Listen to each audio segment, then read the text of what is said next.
लीलाने stool घेऊन डबा काढला. उघडून पाहिले तर डबा सगळा रिकामा. आई, यात तर एक पण पेढा नाही. लीला ओरडली. लीलाची ओरडणे ऐकून आईला नवल वाटले. आई म्हणाली, अगं असं कसं होईल? तिने आईला हाक मारली. लीला, ए लीला. काय ग आई?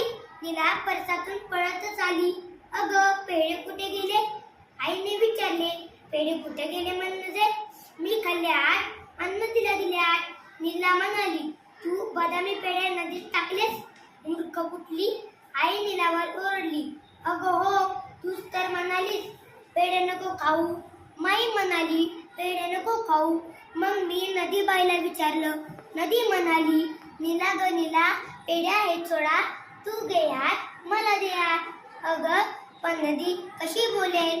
माई आई एकदम म्हणाल्या. कशी म्हणते? नीलाशी बोलते तशी.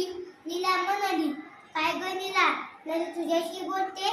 माईने विचारले. आई, अगं आई, तीच तर नीलाला गोळा खायला सांगते, शाळा बुडवायला सांगते, हो की नाही ग नीला? नीला मध्येच बोलली. नीला आता चिडली. तिची घोडी तिच्यावरच उलटली होती.